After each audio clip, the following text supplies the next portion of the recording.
Aaron Rodgers is finally a New York Jet. And on Draftmas Eve, myself and Shane give you the gift of a live mock draft predictive on this one. Coming up next on the Draft Countdown Podcast.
Hello, everyone, and welcome to tonight's Draftmas Eve edition of the Draft Countdown Podcast. I'm your co-host, Brian Bosards, joined as always by my co-host, Shane P. Hallam. Shane, 22 hours, 58 minutes, and 20 seconds away from the 2023 NFL Draft. It is not days anymore. We will be back live on this channel tomorrow in the 22 hours from now. I can't wait. We're finally here. It feels like it's been so long. This dead period of April, man. I'm just ready. Yeah, we're about as ready as we're going to get. We're both finalizing our 7-round mock drafts that'll both come out. Yours is going to come out at 6 a.m. Central, 7 Eastern tomorrow. Yeah. Mine's going to come out 11 a.m. Central time tomorrow. It's a wild and crazy time. 7-round mock draft for me, special, Shane. First time it's ever happened. Yeah. I want to see if you can make it. Make the distance. We're going to see tonight.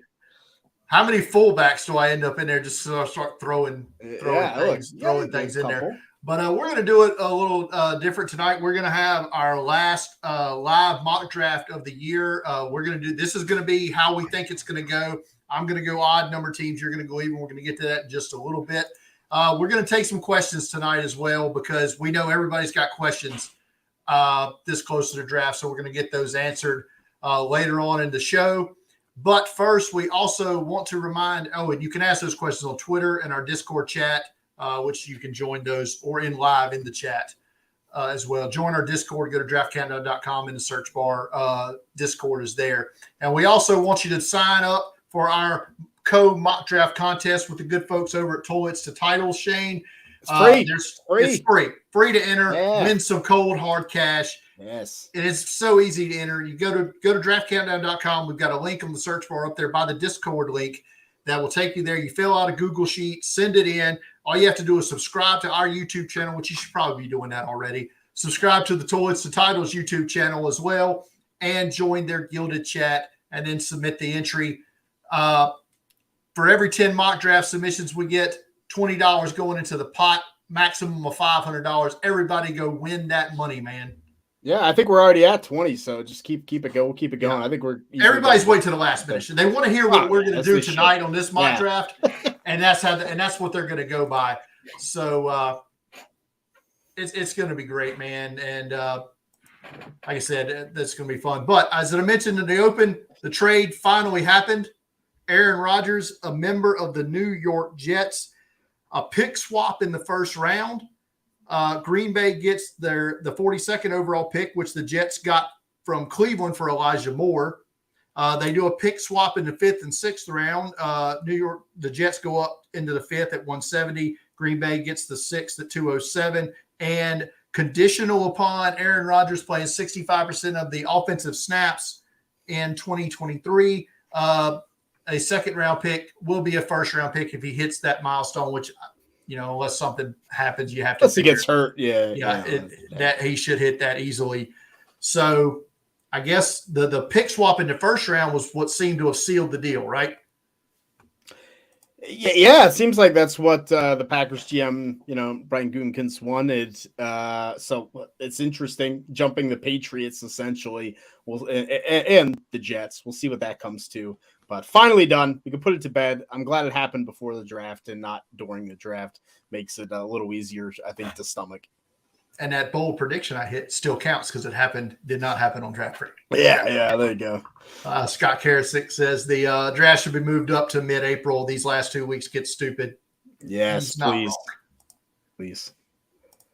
And Buccaneer Bruce, he'll be working at the draft tomorrow morning and Friday morning. Hey, that's exciting. Yeah, Bruce. Nice. But Aaron Rodgers now, at best, probably the 5th best quarterback in the AFC. So good luck to the New York Jets. Fifth might be generous. I said at best. Yeah, that's true. That's at best. Nice. All right, Shane. Before we get into this mock draft, I posed a fun little exercise to you when we decided to add it. Who will be the highest drafted player from each of the All-Star games? So we're counting the Tropical Bowl, the CGS, the College Gridiron Showcase, the Hula Bowl, NFLPA, Shrine, and Senior Bowl. We'll start with the Tropical Bowl. Shane, who will be the highest drafted, or if any drafted player from the Tropical Bowl this year? So if I had to bet on, I don't think there's too many getting drafted from the Tropical Bowl. This might be the only one, if that. I'm going with Griffin Hebert, the fullback tight end. That's a good one. Green Raz guy. He had a great performance at his pro day, and 7th round fullback, H-back. That's where those guys kind of go. For our listeners in this great state of Louisiana, that is Griffin Hebert, not Hebert. Hebert. Okay. Well, look, that's good for me to know for Saturday. That's good. I'm going to go with Auburn wide receiver, little-used wide receiver, Shedrick Jackson. Fat, super fast speed. I think he went sub 4.3 at the pro day, but didn't get used a whole lot at Auburn. But, another green Raz guy. So was my guess there. Let's move on to the CGS, Shane, and let's see who you came up with here. This is tough. I'm going with Jarek Reed, the safety out of New Mexico. Okay. I think he's the best special teams player. So that's why I went that way. I went with Northern Arizona cornerback Morgan Vest solely because he had a 9.26 RAS. I know nothing about him or that. Other than his school is the Lumberjacks. Yeah, I guess that's all you need. Let's move on to the Hula Bowl, Shane. Hula Bowl, I'm going Matt Landers, receiver out of Arkansas. Big, fast, 4.37 at the combine. One of the few combine guys, maybe the only one that was at the Hula Bowl. There may have been a couple that went up to bigger games, but I think he gets drafted 6th, 7th round. I cheated on this one, and I reached out to our listener draft guy, Jimmy, who's on the Hula Bowl staff. I said, Jimmy, who's going to be the highest drafted guy in your game? He said Jarek Bernard Converse, the cornerback from LSU, who got called up to the Shrine. So that's who I'm going to go with. You know what? You're right. You're right. That was a good one. That was good. Let's move up to the NFLPA Collegiate Bowl. This was tough. I think there's a number of NFLPA guys that are going to go like 4th to 5th round area, but I'm going to go with John Gaines, the interior lineman guard at UCLA. Had great combine, sick agility scores. But I think there's a number of players in that range. He was the only guy that hit that short shuttle number that's supposed to be the guarantee for success, right? Right. He's the only one. So that's pretty good. That's a good one. I'm going to go with this guy because he's like 80th on Daniel Jeremiah's board. He got called up to the Senior Bowl. Marte Mapu, the linebacker safety from Sacramento State, coming off an injury, so that could keep him down a little bit, but that felt like a good one to go with there. Yeah, I think he's a slam dunk if he wouldn't have gotten hurt working out. So he's going to be out for the season. Scott says Sidey Sal from Eastern Michigan, another good one. Like I feel like there's a lot of NFLPA guys like 4th, 5th, 6th round. We're going to see them fly off the board. Shrine game's a slam dunk, right? It's Zay Flowers. We don't need to speculate on this one. Zay Flowers, receiver from Boston College. This was too easy. How high you think he can go? Spoiler alert for those who are looking at my mock draft tomorrow, it'll be in the 20 to 25 range. I think he can go as high as 14 to the Patriots. That's high. Yeah, look, Patriots, we saw what happened last year, picking Cole Strange in the first. So yeah, so Nick's with me. Pat's 14. And Bruce wants Mapu in Tampa. He's a hell of a player, man. I hate that he got hurt. Yeah. Senior Bowl, Shane. This one, this was easy for me. Let's see if it was easy for you. You go first. You go first then. Darnell Wright, the offensive tackle from Tennessee. I've got him. I think he's getting drafted in the top 10 tomorrow. I also picked Darnell Wright, and in my final mock, I will also have him going in the top 10. So I have a feeling he's going to go pretty high in our mock draft coming up. All right, so let's make this a bit different. Then, who was the second Senior Bowl player? Then, look, that's pretty good. I mean, yeah, but I wouldn't have said Wright that long ago. I think he's really, because these tackles are kind of getting pushed up, I think that's kind of helped him out. So do you have another name for the second one? I don't have another Senior Bowl player in my mock going until 25. Who's that? Osiris Torrance, the guard from Florida. Yeah, I think Osiris Torrance is next for me as well. I think there's a couple. I only ended up with 3 Senior Bowl players in my final first round mock draft. Yeah, I think Keanu Benton out of Wisconsin has a shot as well, but it's going to be interesting.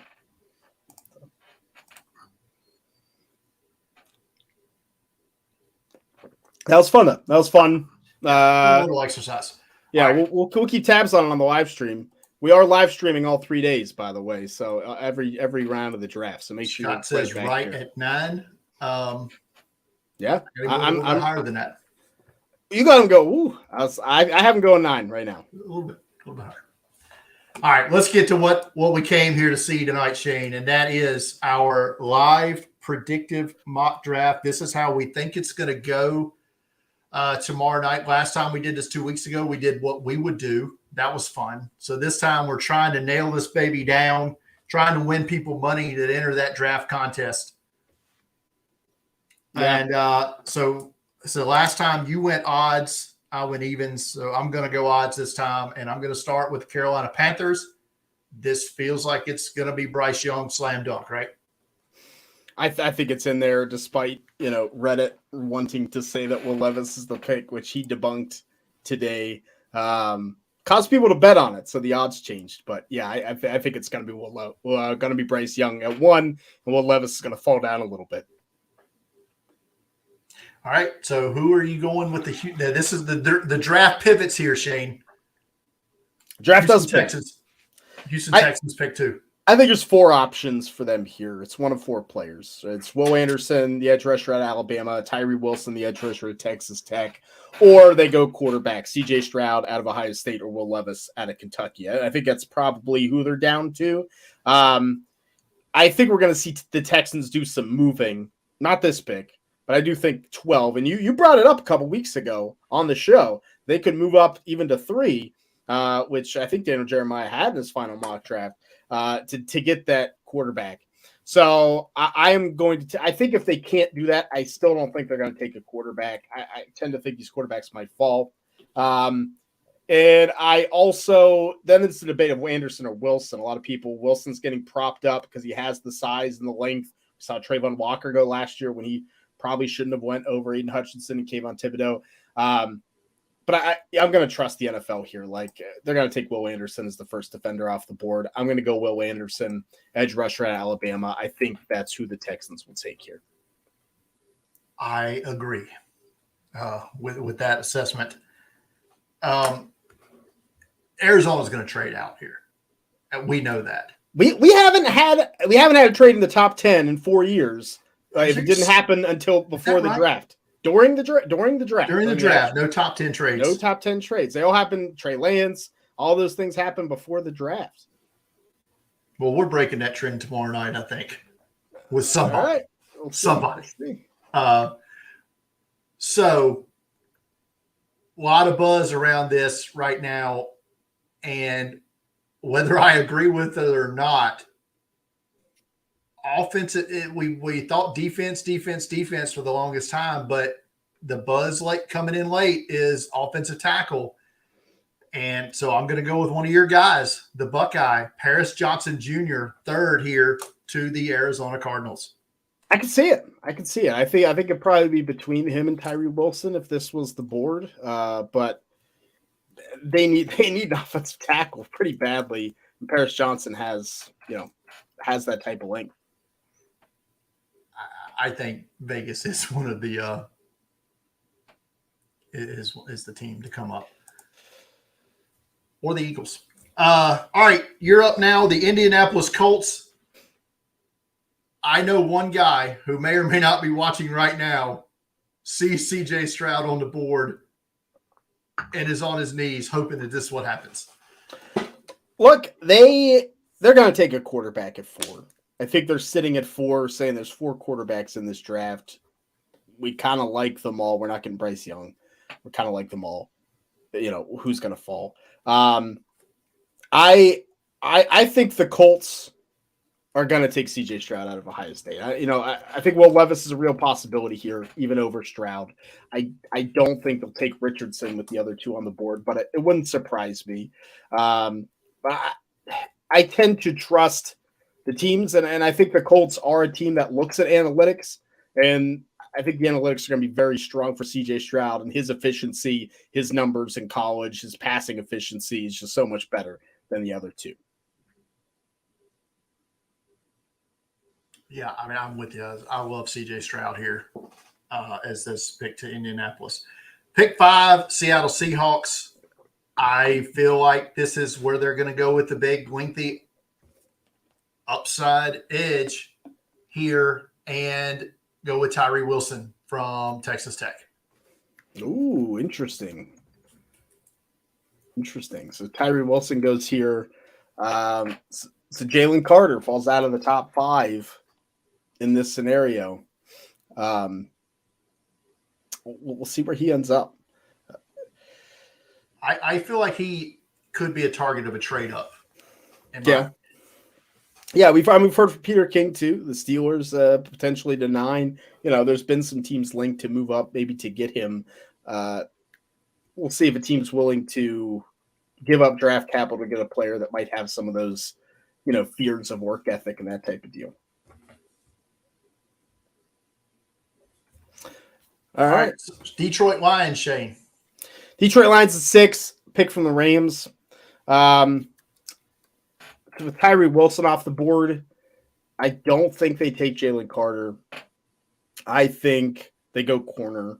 And they do not take my number 1 corner in this draft.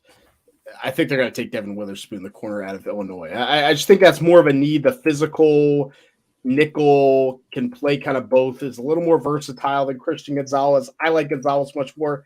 I have Joey Porter actually above Devin Witherspoon, but I think the Lions would take Witherspoon in this situation. Yeah, so Raiders need a playmaking defensive lineman, some kind of terrible, but the word is that they have Carter off their board. Is that true or not? I don't know. I'm just taking that at face value from what came out. So I feel like they'll pass here, and this is where the top Senior Bowl player, I think, comes off the board. I will go with Darnell Wright, the offensive tackle from Tennessee, to play the right side. They can move Illumineer either inside to guard, or you can stay as a swing tackle. Wright starts at right tackle, Colton Miller on the left side, and you protect, whoever the quarterback's going to be in 2024. Wow. I mean, I would say this is the ceiling. They could take a quarterback here too, right? I mean, Will Levis is on the board. Anthony Richardson's on the board. You got Garoppolo essentially over 1-year deal for him, essentially. Yeah. So I think that's going to be. I think we're going to be sitting here at 7. Are they going to take the QB? It wouldn't surprise me if they waited till round 2 if Hendon Hooker's there. Something along those lines is really possible. I think that makes 8 pretty sticky for the Atlanta Falcons. Like, there's a lot of options for the Atlanta Falcons here, because they could take Jalen Carter here, from Georgia, or take his teammate Nolan Smith. I think that's a possibility to take the edge rusher over the defensive tackle. Bijan Robinson has been linked to Atlanta, the running back from Texas. that would make sense. I think Christian Gonzalez would make sense. Like, I don't think that the Falcons could go wrong with how the board fell. And I think with how this board falls, I'm going to take Jalen Carter, the defensive tackle from Georgia, over Nolan Smith and over Bijan Robinson. I tend to not think Jalen Carter will be there. He could, but if he is, I think Atlanta might pounce on that and take him.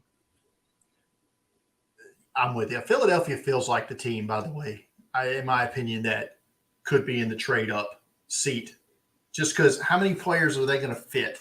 And Roseman trades up, down, everywhere. It just feels good to me. All right, so let me quickly recap pick 1 through 8 before we move on to the next quarter here of the first round. Bryce Young goes number 1 overall, the quarterback from Alabama to Carolina. Houston takes Will Anderson, the edge rusher from Alabama. Arizona, Paris Johnson Jr., offensive tackle, Ohio State. Indianapolis, C.J. Stroud, quarterback, Ohio State. Seattle, Tyree Wilson, edge rusher, Texas Tech. Devin Witherspoon, cornerback, Illinois. Darnell Wright, offensive tackle, Tennessee. And Jalen Carter goes 8 to Atlanta from the University of Georgia, the defensive lineman.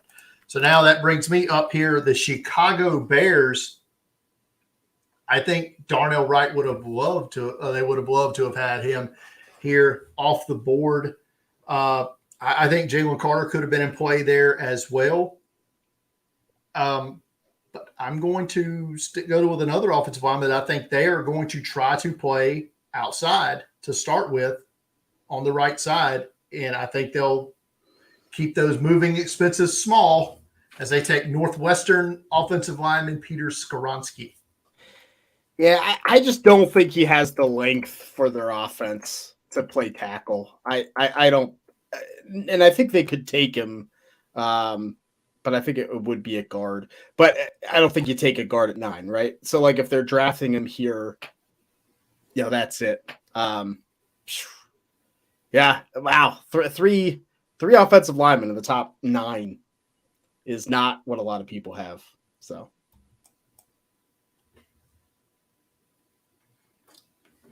Scott chiming in 8 and 44 for 10 and 30, perhaps. It could be interesting. Falcons get 2 first-round picks, essentially. Yeah. Not a bad deal there at all. All right, Eagles on the clock at 10 here, Shane. No trade ups, no trade backs here. So who's the pick at 10? This feels like a nice spot for them to trade back, right? If they didn't move up for anyone, I think you can move back. I think Bijan Robinson's a legitimate possibility, but not at 10. I think you move back 5, 6, 7 picks. Someone wants to come up for Gonzalez. Someone wants to come up for Nolan Smith. I think that's possible. I think if they sit at 10, I think Nolan Smith is the pick here. I think they take the edge rusher, high upside, Hassan Riddick-like, have Nolan kind of develop there behind him for a year. That's essentially all the Eagles picks, unless they take a running back, is like sit for a year and learn what to do before we play in front of the guy you're behind or on the other side. So they brought in Nolan Smith for a visit. I think Nolan Smith's a good Eagles fit that's not getting mocked there too much. Tennessee Titans now up at 11, and the other 2 quarterbacks still on the board here. I think it's a real possibility. I do too. Real possibility. People, we always mock the quarterbacks way too high. It's usually what happens. So it's probably happening again. When Mac Jones was getting mocked 3, 4, 5 that year, he's fell to 15. I think this is a real possibility. I feel like they also, and Scott brings it up here in the chat, that is a very good possibility. This is where we would start seeing some calls being made, right? If these quarterbacks are still there. I think if they're still there, no one's taking your call. You know what I mean? Maybe. But that's me. We'll see maybe at 10. Maybe at 10, yeah. At 10. So I'm going to take one of those quarterbacks here for the Titans at 11. They're fixing to be in full rebuild mode, right?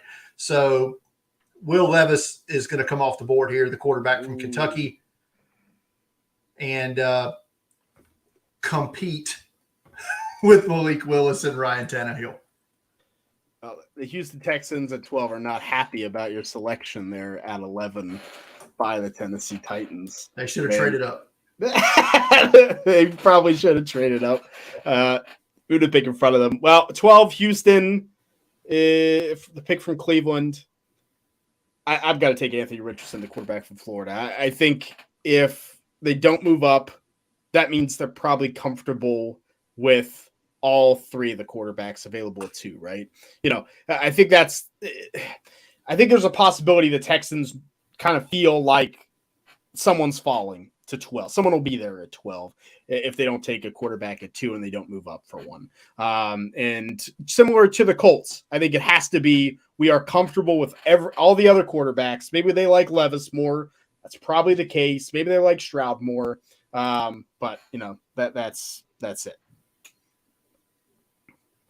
Jimmy's saying the Eagles are going to take Bijan or Gibbs. I think Gibbs at the end, if he's still there, is a possibility. I don't know if you kind of have to take Bijan at 10. I think to guarantee one of those 2 running backs going to the Eagles or move back from 10 and take whoever. So we'll see. And the other being the Cow. I don't know if the Cowboys go running back that early. They've shown some interest in those day 2 backs, but Gibbs a possibility there too. We'll see what happens in this spot. Green Bay on the board now at 13 in that pick swap in the Aaron Rodgers trade. And I'm going to be honest, I think they're going to be completely petty here.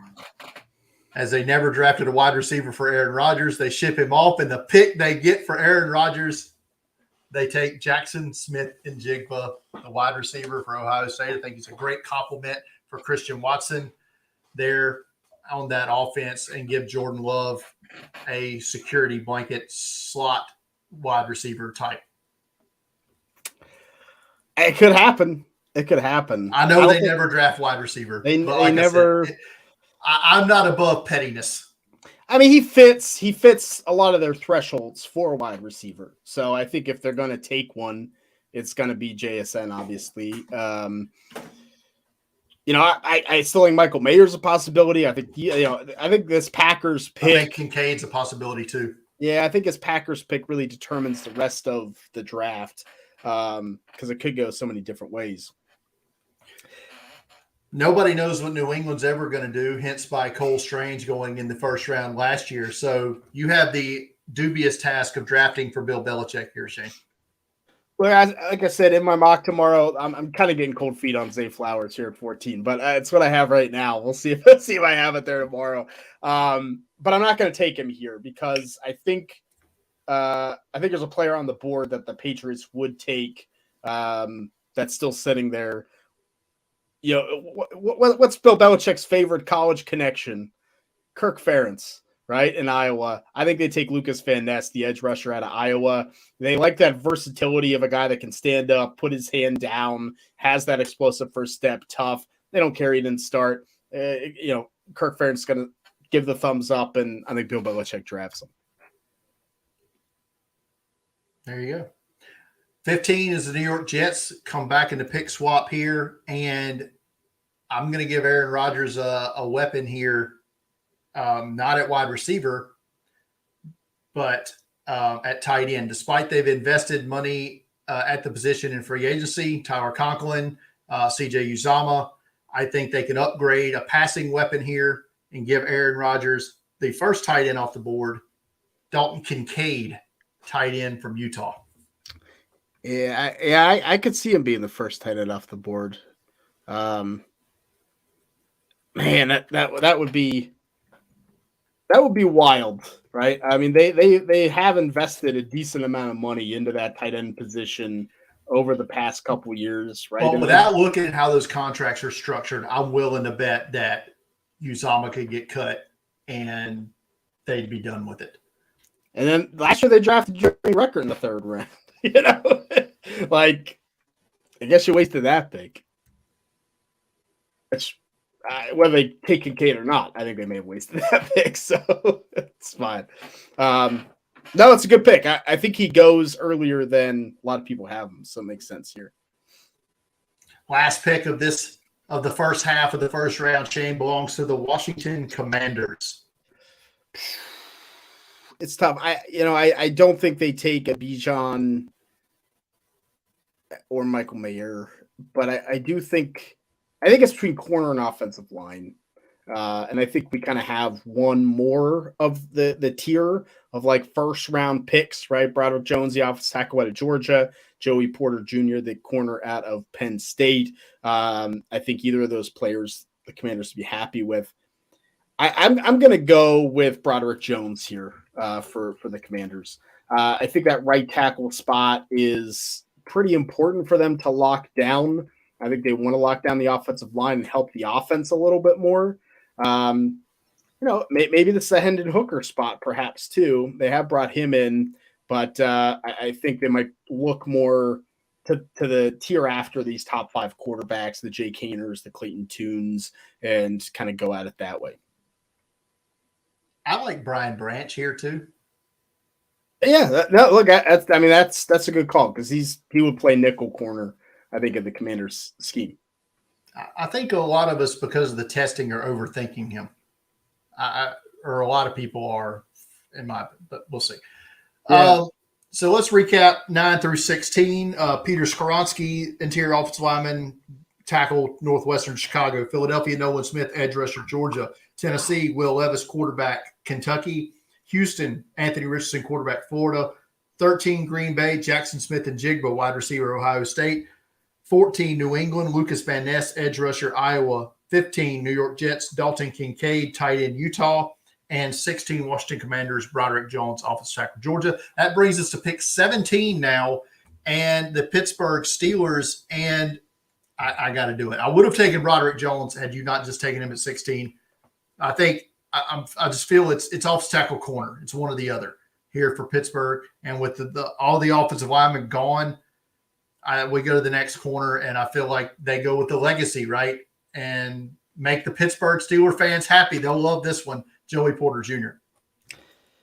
I think they want that physical press corner. I'll have Joey Porter going here in my mock because I think if he's there, I think it's the most likely pick. I wouldn't discount Deonte Banks going over him or getting drafted over him by the Steelers. Like that could happen, and we're sitting here like, wow, they passed on Porter for Banks, but they want that physical corner. I think a sleeper pick too is Anton Harrison, the offensive tackle from Oklahoma, is a potential selection here. So for the if I'm not mistaken, in my mock, I may have him going 32nd to Pittsburgh. Which I had in my last mock and on my mock for 24/7 Sports. If he's there, I think, and they don't take a tackle in the first. I do think they're not taking calls on that pick if Anton Harrison's still on the board. I would be surprised. I'll be pretty surprised. And Tommy says Brian Branch as well. They brought in, could be another guy at 32 if he does fall. I mean, that would be replacing Cam Sutton almost immediately, right? Which they have no one right now. They signed Keanu Neal. That's a good call there. Did I read correctly today that Brian Branch only missed 4 tackles in his entire collegiate career? I think that's correct. Yeah. That's a number. He's good. That's a number. All right, Shane, you took Devin Witherspoon, the corner from Illinois, at the 6th pick for Detroit. Who are you taking here? I feel like we're getting into the section here that outside of Bijan Robinson, and I'll say Michael Mayer. I don't know if there's like a lock first round grade for any team. Like I think now with Porter, Broderick Jones off the board, we're starting to get into teams taking their guy, and maybe we'll have some players go that aren't first round picks or consensus first round picks. So I'm going to go with who our guy we had on the show, Jeff Risdon, tweeted out a week or two ago, and I'm going to take Osiris Torrance, the guard from Florida, the interior lineman from Florida. I think that toughness inside to be a more physical team. You brought in David Montgomery, I think, to run up, and we saw what Osiris Torrance can do in the SEC in the run game. Absolutely dominant. Good Senior Bowl. Maybe it's a little high, but I think we've seen guards like interior linemen are creeping up the first round board more than I think the media is remembering in the draft. Mm-hmm. So that brings up Tampa Bay 19, pick 19 for me. And we talked about teams in full on rebuild mode, and that's what is about to happen here in Tampa Bay. They are going to crash for Caleb Hard in the 2023 NFL season, in my opinion. In my final mock, I don't like who I've got going there. I'm going to be honest. But I also had this player already gone, and I feel like we're going to stop the Bijan fall here and take him to Tampa Bay at pick 19. So Bijan Robinson, running back, Texas here. I like that. Yeah, I mean, I say it's a good fit, but he's a good fit everywhere. And at this point, I think they're just going to draft talented players for whoever, the future quarterback is that's not named Baker Mayfield or Kyle Trask. It's fair. They've looked at running back pretty hard. I think they brought in 5 running backs for visits, an insane amount for that position. I like Rashad White, but if you can get Bijan Robinson at 19, White can be a great complimentary piece. Right. You can still utilize him. Once again, I feel like Bijan's going to go higher than this, but it's going to be someone moving down and taking him, I agree. All right. Pick 20 for the Seattle Seahawks. I had them picking Tyree Wilson, the edge rusher from Texas Tech, at 5. So piggybacking off of that, who are the Seahawks going to go with? Yeah. They took the edge rusher earlier, so I think that's off because I think that'd be a possibility. Miles Murphy, Clemson could be a possibility for them. They need interior line help, but to be honest, I don't see anyone here worth taking. I don't know if they reach for a John Michael Schmitz or something like that. So I'm going to take a physical corner in the mold of the Seahawks. They've looked at a lot of corners for visits, and I'm going to take Deonte Banks, the cornerback from Maryland. I think it's a rock solid, perfect fit, plug and play as an outside starter. They had good corner play last year. I don't know if you can keep just tossing these late round picks. Like Tariq Woolen was great, but I think that left cornerback spot, Deonte Banks, could really fit. He played so well last year that you almost feel like he has to return to the mean. It was just a little bit. Right. I think it'd be tough to really bank on that, and no pun intended, and not have someone else there to be physical on the other side that could be the corner one. Brings up 21 in the Los Angeles Chargers, and I've said this on the podcast several times. And my one and only fantasy league I've drafted Keenan Allen 3 years in a row, and he's not giving me a full season yet. So I feel like we've got to start preparing for life after Keenan Allen, right? So when I think of a Keenan Allen type volume receiver that could go in the first round, I feel like it's Jordan Addison, the wide receiver from Southern Cal, and I feel like that's where the Chargers go here. It's interesting. I think it's definitely a possibility. I wonder if they pass on Michael Mayer, if they pass on the tight end for the receiver. But I do think with how the board's fallen out, like offensive weapon is a real possibility. Maybe even Jahmyr Gibbs if they're going to get rid of Austin Eckler, right? So I think some type of offensive weapon does make sense. All right, Baltimore Ravens pick 22 here. I feel like the Ravens are really between two positions as well. They're Bruce commenting in the chat that he doesn't know about Robinson and the Bucks because he's going to get kind of run down. I think that's probably the goal, right? That's fine. I think we looking at from the outside in say, well, that's bad.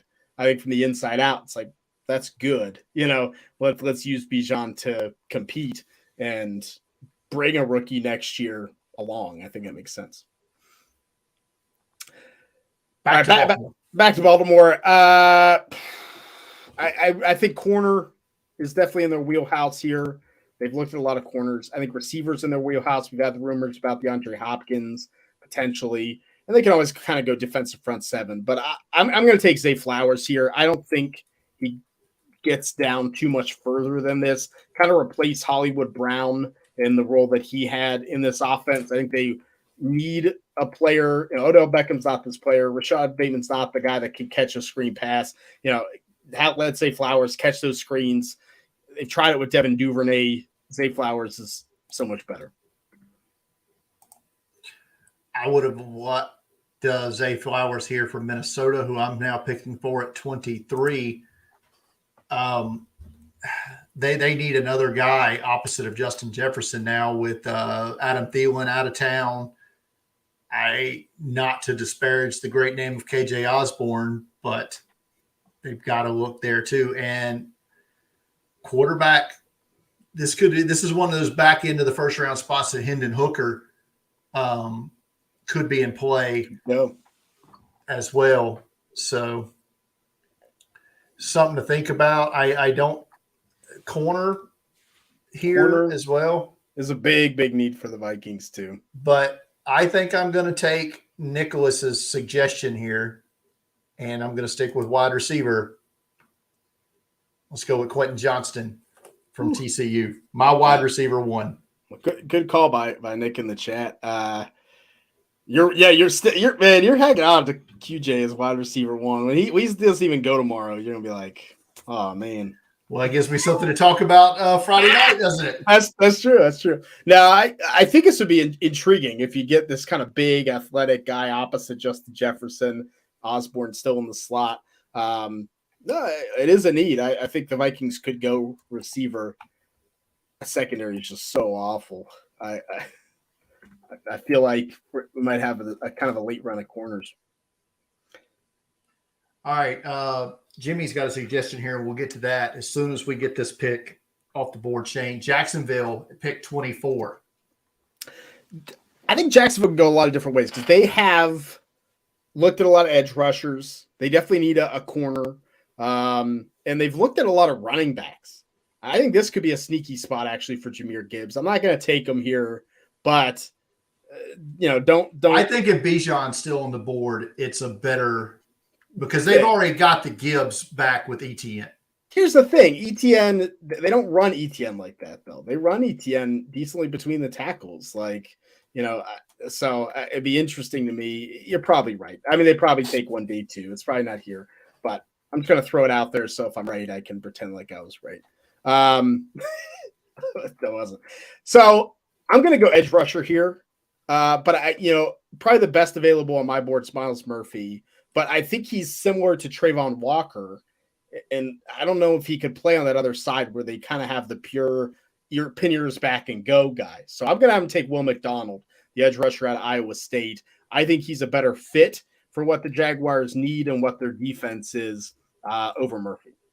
I like it. I think McDonald's another one of them guys that maybe we're overthinking just a little bit about who he is. So Jimmy has a good suggestion here. And let me recap the last 8 picks here. Pittsburgh at 17, Joey Porter Jr., corner, Penn State.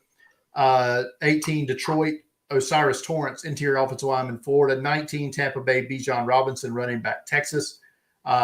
20, Seattle, Deontay Banks, corner, Maryland. 21, Chargers, Jordan Addison, wide receiver, Southern Cal.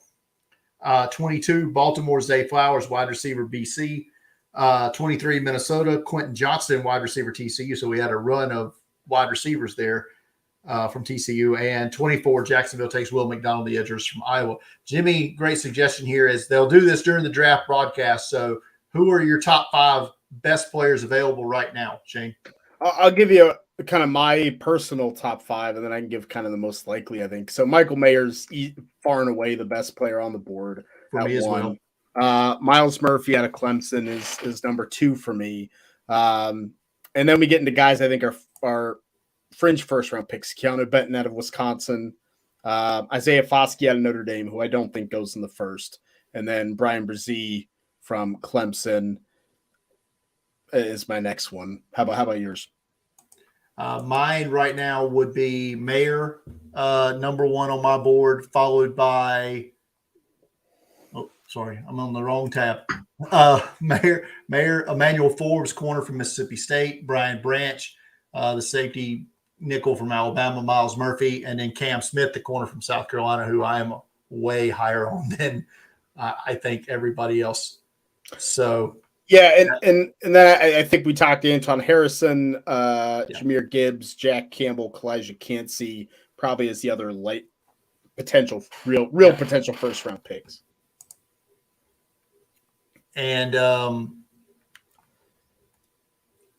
Cansey feels like a pick here at 25 that I could see happening. They just signed Ashawn Robinson. That was a little 1-year deal, right? Yep. So you can get that interior pass rush here with Cansey. He feels like the best player available on the board. I also like, would they draft a nickel in the first round? And that's where Brian Branch could be a nickel for them at this pick as well. But I think Cansey is the BPA pick here for the New York Giants at 25. Giants are interesting, especially if those receivers and kind of the top corners are off the board. I think Forbes or Branch are real possibilities for them, but Cansey is too, so it's good. Robert asking here, can we see Washington trade Chase Young? They declined his 5th-year option today, former number 2 overall pick, and pick 97 for the Jaguars pick to maybe go up and take Hooker. That's a possibility. I'm not sure a team's going to take on Chase Young, and where you probably have to give him a deal, or you're basically he's on a 1-year deal. You can't pick up that option now. But Washington trading up and using someone like Young, I actually think it might be more likely they trade Montez Sweat also on the last year of his deal. So maybe we do see one of those pass rushers. But his options yet is next year, right? He doesn't have an option. He doesn't have a pick, right? Okay. I don't think he has one. So, if I'm not mistaken, no, they didn't take him in the first round. So, yeah, I guess they would have the option next year, which might be more attractive to a team. So you're right. Wild. So pick 26 now, the Dallas Cowboys. Interesting here, and this feels slam dunk, right? Easy. It's the easiest pick of the draft. They're taking Michael Mayer out of Notre Dame. If Michael Mayer's there at 26, the Cowboys are taking him, and they might move up 10 picks to take him. So, Michael Mayer. No doubt about it. So that brings me up to the Buffalo Bills at pick 27. I have no idea what they're going to do here, but I know what some people have said, and they really only have one need. But is this too high for that need? I don't know if it is or not, but that's where I'm going to go. I'm going with Jack Campbell, the linebacker from Iowa, here at pick 27. A little surprised. He's not my highest rated linebacker. Drew Sanders from Arkansas is. But I think that Buffalo has been linked to Jack Campbell here, and this feels like the pick at 27. It's a good pick. I think it could happen on draft day. They only run really two linebackers and have Matt Milano there. So I wonder if they play Campbell on. I don't think they play Campbell on the weak side, but Darnell Washington to the Bills. They've looked at a lot of tight ends. Not satisfied with Dawson Knox at this point. It does not sound like. Daddy Knox, as we call him on the W Marketplace podcasts, might be out of a job. So that is a possibility. Campbell is too. Brian Branch is a possibility. They brought him in. We'll see. It's this back end's going to be so nuts. Yeah, it's going to be fun. All right, Shane, you've got the keys to the castle here, man. Don't screw this up. Cincinnati Bengals on the clock. Yeah, 28.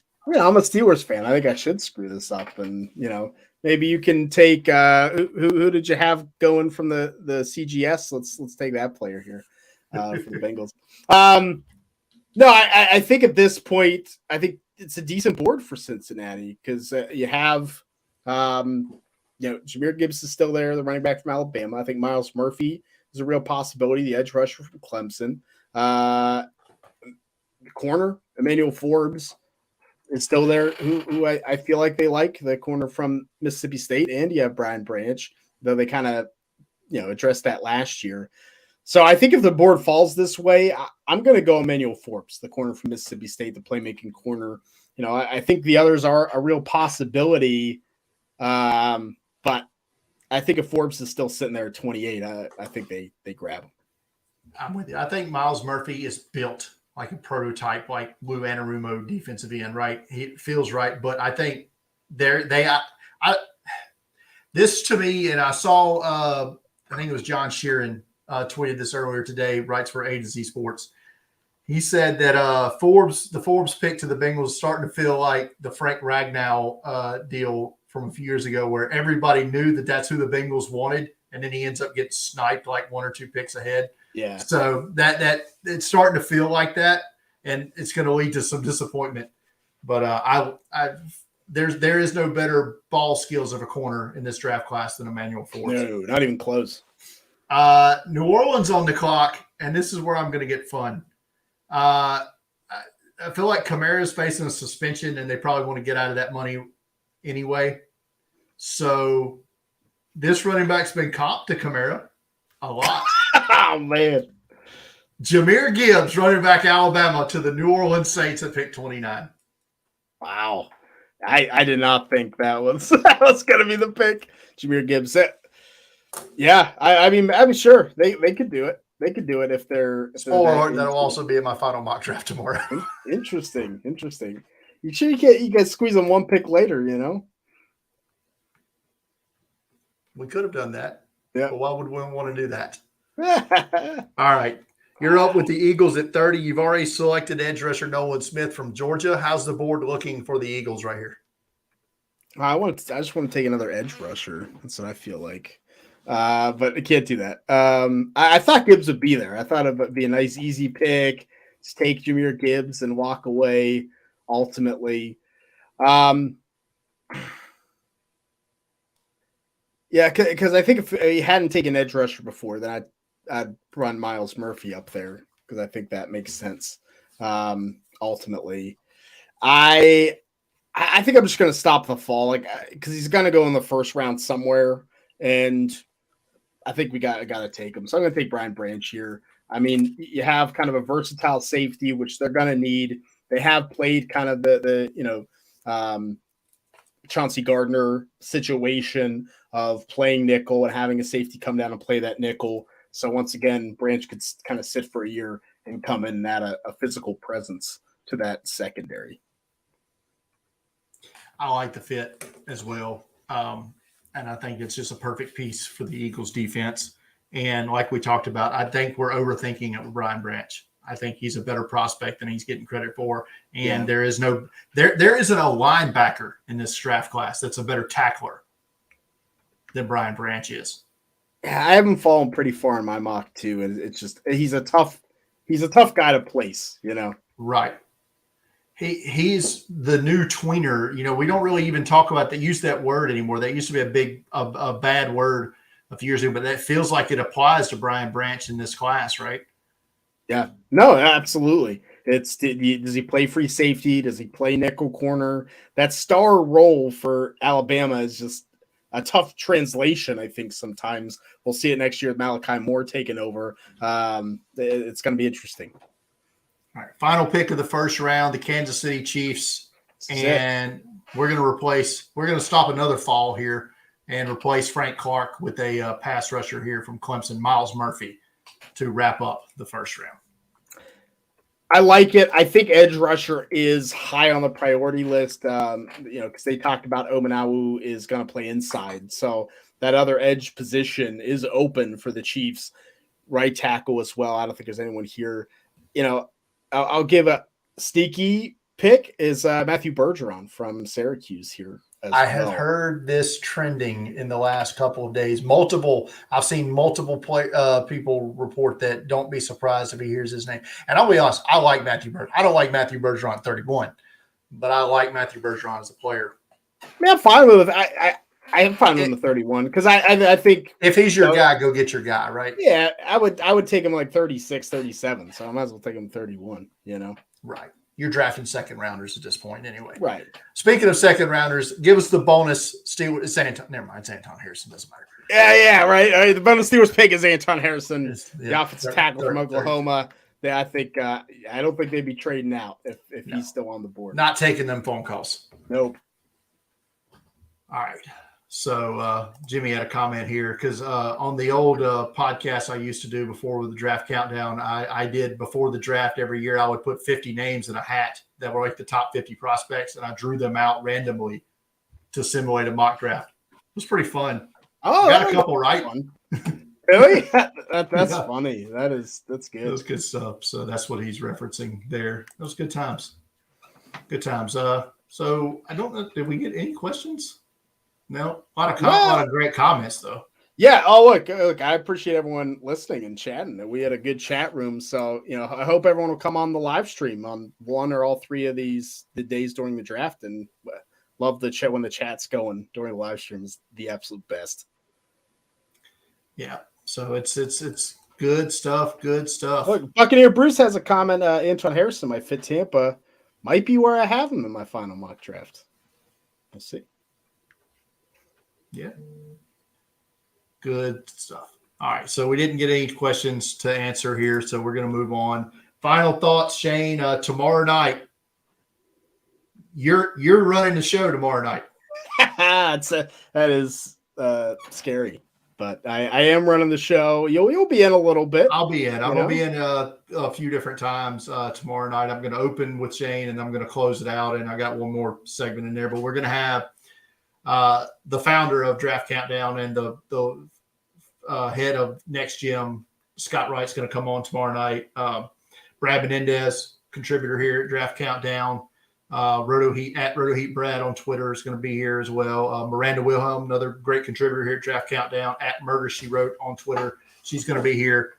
The legendary Pigskin Paul going to be here as well.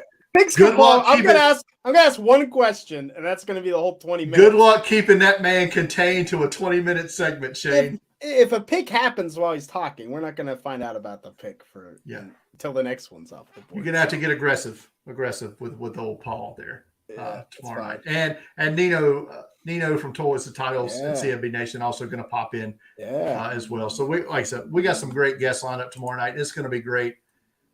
And also the coverage is going to carry into day 2 and day 3, where I'll be here with you for all picks 32 through 259. We're going to have you covered both days. And we're going to give you the picks when we find out. We're not going to wait for the television to announce the pick. So if you want to come day here, 3, it just gets wild. So if you want to come here and you want to get instant analysis of what's happening instead of seeing the same puff piece that you've seen 2 days already on the television coverage, you come here and you find out what's going to happen. We're going to break down every trade, every pick.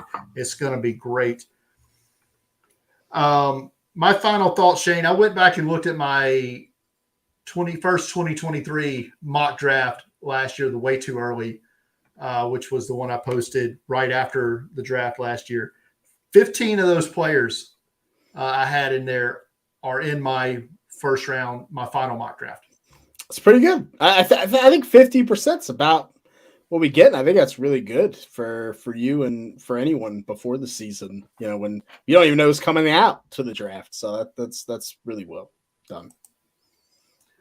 Bruce says, if you see a guy in a Buccaneers bucket hat and a Craig Erickson jersey, Jesus. Ooh. All right, I'll tomorrow night. Then we'll be on the lookout for that. We'll have the TV on in the background as we're doing the coverage. But yeah, so Shane, this was fun. We a lot of great feedback here tonight, and we got through this mock draft, and we're finalizing our 7 rounders as soon as this is over with. We're gonna get back to that slog, and got to get them first rounders submitted and to be scored. Hopefully, I'll up my porous average tomorrow. You'll be good, and we'll see. But that's going to do it for tonight's edition of the Draft Countdown podcast. If you're not already subscribed to the channel and you're watching this live video tonight, go ahead and do that. And you definitely want to hit that notification bell for when we go live these next 3 nights. If you catch this on the audio tomorrow while you're doing your morning jog like I do, and you want to listen to this mock draft there on Apple Podcasts, Spotify, or whatever he was. Give us a 5-star review after you get done listening, and share that out with everybody. Follow me on Twitter at Deep Fried Draft.